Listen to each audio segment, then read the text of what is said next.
தமிழ்நாடு அனைத்து வண்ணார் மகாஜன இயக்கங்களின் கூட்டமைப்பு, தமிழ்நாட்டில் இருக்கக்கூடிய திருக்குறிப்பு தொண்டர் பேரவை, தமிழ்நாடு சலவை தொழிலாளர் மத்திய சங்கம், தமிழ்நாடு சலவை தொழிலாளர் சங்கம், தமிழ்நாடு சலவை தொழிலாளர் பேரவை, ரோஸ் அமைப்பு, இன்னும் பல்வேறு வண்ணார் பொதுநல சங்கம் போன்ற அனைத்து வண்ணார் சமூக இயக்கங்கள், சலவை தொழிலாளர் சங்கங்கள், அயன் வண்டி தொழிலாளர் சங்கங்கள் ஆகிய அமைப்புகளின் சார்பில் இந்த பத்திரிகையாளர் சந்திப்பை நாங்கள் நடத்துகிறோம்.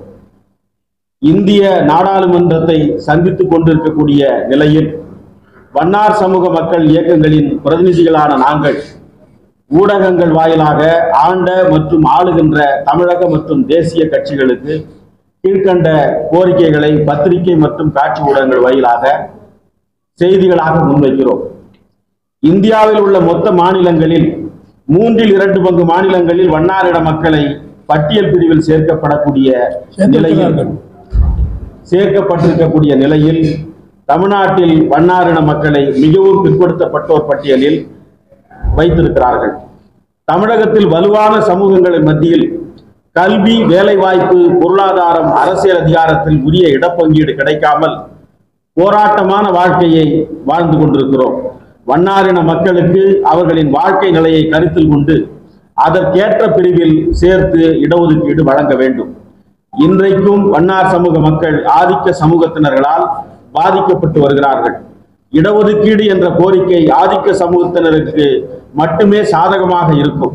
தமிழ்நாட்டில் வண்ணார் சமூக மக்கள் மிகவும் சிறுபான்மை சமூக 6ஆம் ஆண்டு கொண்டு வரப்பட்ட சட்ட திருத்த மசோதா அடிப்படையில் 108/1976 சட்ட திருத்த மசோதா அறிக்கை அடிப்படையில் 1984ஆம் ஆண்டு மத்திய அரசின் சுற்றறிக்கை அடிப்படையிலும் தமிழ்நாட்டில் உள்ள அனைத்து வண்ணார் சமூக மக்களும் பட்டியலின சான்றிதழ் வழங்கப்பட்டிருக்க வேண்டும். தமிழ்நாட்டில் கன்னியாகுமரி மாவட்டம் செங்கோட்டை தாலுகாவில் வசிக்கும் வண்ணாரின மக்களை மட்டும் பட்டியல் இன பிரிவில் சேர்த்திருக்கிறார்கள். ஒரு மாநிலத்தில் படுவது எவ்வளவு பாகுபாடான நிலைமை! எனவே தமிழ்நாட்டில் வாழும் ஒட்டுமொத்த வண்ணாரின மக்களையும் பட்டியலினத்தில் சேர்த்து ஒரே ஜாதி சான்றிதழ் வழங்க வேண்டும் என்று கேட்டுக்கொள்கிறோம். ஆக்கிரமிப்புகள் அகற்றப்பட்டு அவரவர்கள் பெயரில் பட்டா வழங்கப்பட வேண்டும். குடி ஊழியம் என்கிற பெயரால் வண்ணார் சமூகத்தவர் மீது கட்டாயப்படுத்தப்படும் அனைத்து சடங்குகள், பழக்க வழக்கங்கள் தடை செய்யப்பட வேண்டும். விரும்பாத வேலையை செய்ய நிர்பந்தம் செய்வது சட்டப்படி குற்றம் என்று அறிவிக்க வேண்டும் என்று கேட்கிறோம். பிறப்பு முதல் இறப்பு முதல் வரைக்கும் நடக்கக்கூடிய பண்பாட்டு விஷயங்களில் வண்ணார்கள் தான் செய்ய வேண்டும் என்று கட்டாயப்படுத்தப்படுகின்ற குடி ஊழிய முறை முற்றிலுமாக ஒழிக்கப்பட வேண்டும் என்று இப்பொழுது இருக்கக்கூடிய சமூக நீதி அரசாங்கத்தை கேட்டுக்கொள்கிறோம். இடுகாட்டு சுடுகாட்டு பணியாளரை போல பிறப்பு முதல் இறப்பு வரை நடைபெறும் மத சடங்குகள் அவற்றை செய்வதற்கு கிராம பண்பாட்டு பணியாளர் சொன்னா இடுகாட்டு பணியாளர் சுடுகாட்டு பணியாளர்னு சொல்லிட்டு வந்து நியமிக்கிறாங்க. அதே மாதிரி பண்பாட்டு பணியாளர் என்கிற புதிய அரசு பணி ஒன்றினை உருவாக்க வேண்டும் என்று நாங்கள் கேட்டுக்கொள்கிறோம். மாற்றுத்திறனாளிகளுக்கு, காலனி தொழில் செய்பவர்களுக்கு வழங்கப்பட்டிருப்பதை போல சாலையோரங்களில், தெருவோரங்களில் செயல்படும் அயன்வண்டி தொழிலாளர்களுக்கு சோலார் மற்றும் எரிவாயு இஸ்திரி பெட்டியுடன் இரும்பு குடில் அமைத்து கொடுத்திட வேண்டும் என்று சொல்கிறோம். சாலையோரங்களில் எல்லாரும் அயன்வண்டி தொழிலாளர்களை நீங்க பார்த்திருப்பீங்க. அவர்கள் எந்த விதமான உத்தரவாதமும் இல்லாமல் இருந்து கொண்டிருக்கிறார்கள். அவர்களுக்கு அரசு இதுவரை கண்டுகொள்ளவில்லை. அதனால் செருப்பு தைக்கும் தொழிலாளர்கள், அதாவது காலனி தொழிலாளர்களுக்கு வழங்கப்பட்டிருப்பதை போல இரும்பு குடில் அமைத்து கொடுக்க வேண்டும் என்று கேட்டுக்கொள்கிறோம். தமிழ்நாடு குடிசை வாரிய குடியிருப்புகளில் தரப்படும் சலவை தொழிலாளர், சவர தொழிலாளர் இடஒதுக்கீட்டை போல இந்த குடியிருப்புகள் குடிசை மாற்று வாரிய குடியிருப்புல அதை போல அனைத்து அரசு வணிக வளாகங்களில் வண்ணார் மருத்துவர் சமூகத்திற்கு கடை ஒதுக்கீடு செய்யப்பட வேண்டும். எண்ணிக்கை சிறுபான்மையினராக உள்ள எளிய சமூகங்கள் குரல் ஆட்சியாளர்களின் செவிகளுக்கு எட்டும் வகையில் மீண்டும் சட்ட மேலவை உருவாக்க வேண்டும், எம்எல்சி உருவாக்கணும் சொல்லிட்டு கேட்கிறோம். ஏற்கனவே எம்எல்சி இருக்கும் பொழுது எங்கள் சமூகத்தை சேர்ந்தவர்கள் 2 எம்எல்சிக்களாக இருந்திருக்கிறார்கள். எங்கள் குரல் சட்டமன்றத்தை எட்டாத நிலையில் எம்எல்சியாக இருந்து எட்டும் என்று நாங்கள் நம்புகிறோம். மாநில அளவில், மாவட்ட அளவில் வண்ணார் சமூக மேம்பாட்டு அறக்கட்டளைகளை கர்நாடகாவில் உருவாக்கி இருக்கிறாங்க. அங்க வண்ணார் சமூக கல்வி பொருளாதார மேம்பாட்டு அறக்கட்டளை கர்நாடகாவில் உருவாக்கியிருக்கிறாங்க. ஆண்டுதோறும் 100 கோடி ரூபாய் அதுக்காக ஒதுக்கி சமூக மேம்பாட்டுக்காக பயன்படுத்துறாங்க. அதை போல தமிழ்நாட்டில் சமூக மேம்பாட்டு அறக்கட்டளை உருவாக்கப்பட வேண்டும் என்று நாங்கள் கோரிக்கை வைக்கிறோம். மேற்கண்ட கோரிக்கைகளை நடைமுறைப்படுத்துகிற, வாக்களிக்கிற, வாக்குறுதி அளிக்கிற, சமூக நீதி பேசுகிற, குடி ஊழியத்தை அங்கீகரிக்காத அனைத்து அரசியல் கட்சிகளுக்கும் வாக்களித்தால், அதாவது வாக்குறுதி கொடுத்தால் அவர்களுக்கு எங்கள் சமூக மக்கள் வாக்களிப்பதற்கு தயாராக இருப்பார்கள்.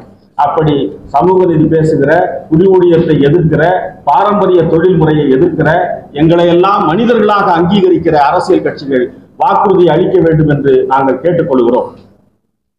பங்களிப்பு என்பது எங்களுக்கான பங்களிப்பை எந்த அரசியல் கட்சியும் கொடுக்கல. இது வரைக்கும் எந்த அரசியல் கட்சியிலும் எங்க சமுதாயத்தை சேர்ந்த யாரும் ஒரு எம்எல்ஏக்கோ ஒரு எம்பிக்கோ சீட்டு கொடுக்கல. நாங்க மொத்த ஜனத்தொகையில 1.1% இருக்கிறோம்னு சொல்லிட்டு சட்டநாதன் கமிஷன் அறிக்கையில் வந்து சொல்லியிருக்காங்க. இன்னும் கூட நாங்க 1.1 எங்களை விட குறைந்த 1.1% கீழே உள்ள மற்ற ஜாதிகளுக்கு வந்து இது கொடுக்குறாங்க. ஏன்னா அவங்க எல்லாரும் ஒரே இடத்துல வந்து வசிக்கிறதால அவங்களால அவங்களுக்கு எம்எல்ஏவுக்கு இது பண்றதுக்கு அவங்க ஓட்டு வங்கியை கணக்கில் கொண்டு அவங்களுக்கு வந்து சீட்டு கொடுக்குறாங்க. நாங்க பறந்து கிடக்கிறதால எங்களுடைய ஓட்டு வங்கி சிதறி இருக்கிறதால எங்களுக்கு வந்து இது வரைக்கும் கொடுக்காத நிலைமை ஏற்பட்டிருக்குது. இனிமே அவங்க கொடுக்கணும். இப்ப உள்ள பாராளுமன்ற தேர்தலில் எங்க சமுதாயத்தை சேர்ந்த 4 பேர் வந்து 40 தொகுதியில் 4 பேர் வந்து 10% அளவுக்கு எங்க ஆட்கள் வந்து நின்று இருக்காங்க. அதாவது இதுல நாகர்கோயில்ல கீதா என்கிற ஒரு பெண்மணியும், இதுல விருதுநகர் தொகுதியில மாரி செல்வம் என்பவரும், கிருஷ்ணகிரி தொகுதியில நம்ம வெங்கடேஷ்குமார் என்பவரும், பாண்டிச்சேரி தொகுதியில பூக்கன் என்கிற தெய்வநீதியும் எங்கள் சமுதாயத்தின் சார்பாக போட்டியிடுகிறார்கள். இதே நிலைமை இப்ப எந்த கட்சிகளும் இதுவரை எங்களுக்கு கண்டுகொள்ளவில்லை. எங்களுக்கு எந்த அரசியல் பிரதிநிதித்துவமும் அரசியல் முக்கியத்துவமும் கொடுக்கவில்லை. அதனால இந்த வருகின்ற சட்டமன்ற தொகுதியில சட்டமன்ற தேர்தலில் நாங்க 234 தொகுதியிலையும் போட்டியிட்டு நாங்க வெற்றி பெற செய்வோம். நாங்க வந்து அனைத்து அரசாங்க அனைத்து கட்சிகளையும் எங்கள் பக்கம் இழுப்போம் என்கிற உறுதிமொழி மூலம் சொல்லிக்கொண்டு கொள்கிறேன். இந்த வாக்குறுதிகளை நிறைவேற்றுவதற்கு யார் முன் வருகிறார்களோ, அறிவிக்கிறார்களோ அவர்களுக்குத்தான் எங்களுடைய சமூகத்தினுடைய 30 லட்சம் மக்களுடைய வாக்கு என்பதனை இந்த செய்தியாளர் சந்திப்பு மூலம் தெரிவிக்கிறோம். எங்களுடைய வாக்கு என்ன சொல்லுகிறோம், எந்த சின்னத்துக்கு வாக்களிக்கிறோம் என்பதை எதிர்பார்த்து மக்கள் காத்திருக்கிறார்கள் என்பதையும் தெரிவித்துக் கொள்கிறோம். இந்த 4 தொகுதியில் இருக்கிற எங்க சமுதாயத்தை சேர்ந்த அனைவரையும் கேட்டுக்கொள்கிறோம்.